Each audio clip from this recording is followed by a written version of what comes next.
على سيدنا محمد وعلى آل سيدنا محمد وبارك وسلم. میرے بھائیوں، بزرگوں، دوستوں،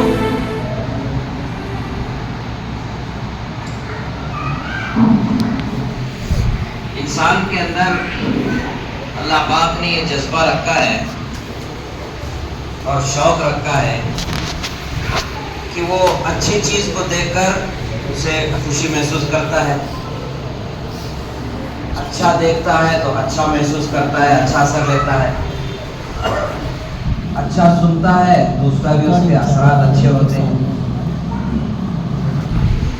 اچھا بولتا ہے تو اس کے اثرات بھی آتے ہیں، اچھے ماحول میں رہتا ہے تو اس کے اثرات بھی اچھے پیدا ہوتے ہیں. مولانا رومی رحمۃ اللہ علیہ بہت بڑے بزرگ ہیں. وہ فرماتے ہیں صحبت صالح ترا صالح کنت، صحبت طالع ترا طالع کنت. اس کا مطلب یہ ہے کہ تم اچھے لوگوں کے ساتھ رہو گے تو اچھائی آئے گی، اور برے لوگوں کے ساتھ رہیں گے برے آئے گی. ایک حدیث پاک کا مفہوم ہے کہ اگر کوئی برا ساتھی ہے ہمارا، اس کے ساتھ رہنے اور بیٹھنے کے بجائے تنہائی میں خلوت میں اگر بیٹھے تو حدیث مبارک میں آتا ہے کہ بہتر ہے تنہائی میں بیٹھنا برے ساتھی کے صحبت میں رہنے سے. برے لوگوں کی صحبت میں رہنے سے بہتر ہے کہ تنہائی اختیار کریں، خلوت اختیار کریں، کیونکہ برے صحبت والے کے اثرات مرتب ہوتے ہیں. اللہ کے رسول صلی اللہ علیہ وسلم دیکھو اس امت کو اچھی صحبت اختیار کرنے سے کتنا فائدہ ہوتا ہے اور بری صحبت اختیار کرنے سے کتنا نقصان ہوتا ہے. اللہ کے رسول صلی اللہ علیہ وسلم مثال دے کر سمجھائیں. پہلی مثال، عطر والے دکان پہ جا کر بیٹھو گے عطر فروش کے پاس، تو عطر فروش، عطر بیچنے والا دو چار خوشبوئیں ہمیں لگا دیتا ہے، فری لگا دیتا ہے کہ بھائی اس وقت تلاش ہوگا، آپ کو جو اچھی خوشبو لگتی ہے آپ اس کو خرید لیتے ہیں. اگر خریدنے ہمارے پاس پیسہ بھی نہیں ہے، جتنی دیر اب آپ بیٹھیں گے اتنی دیر اچھی خوشبو آپ کو مفت میں ملتے رہے گی. پیسے تو اس پہ نہیں لگے نا، مفت میں آپ اس خوشبو کو استعمال کرتے ہیں تو آپ کو مفت میں اچھی خوشبو مل رہی ہے. ایسے ہی فرمایا کہ اچھوں کی صحبت میں آپ بیٹھیں گے اس کے اچھائی آپ کو نصیب ہوں گی، آپ کو عمل کرنا موقع ملے گا، اور نہ بھی اگر آپ کے اندر آئے تو اس کے بیٹھنے کے اثرات تو ضرور آپ کے اندر آئیں گے اچھے لوگوں کے صحبت میں بیٹھنے سے. جیسے عطر فروش کے پاس بیٹھنے سے مفت میں ہمیں خوشبو ملتی ہے، دماغ معطر ہوتا ہے، مفت کے اندر ہمیں خوشبو حاصل کر کے سکون حاصل کرتے ہیں، ایسے نیک لوگوں کا اثر ہوتا ہے. دوسری مثال اللہ کے رسول صلی اللہ علیہ وسلم نے فرمائی کہ کوئی لوہار کی دکان پہ جا کر بیٹھے گا اچھے کپڑے سفید پہن کر، اس کی چنگاری، اس کا گرد غبار ہمارے کپڑوں پہ آئے گا. آپ کام کرائیں کہ نہ کرائیں تو آپ کے کپڑے گندے ہو جائیں گے. تو رسول اللہ صلی اللہ علیہ وسلم کی مثال دے کر امت کو یہ بتانا چاہ رہے ہیں کہ اچھوں کے صحبت میں رہنا چاہیے. اس کے درمیان میں اللہ والوں نے ایک لطیفہ لکھا ہے. ہاں دیکھو، جو برے ماحول میں، گندے ماحول میں رہتا ہے وہ اچھے ماحول میں آتا ہے تو اس کو کیا ہوتا ہے.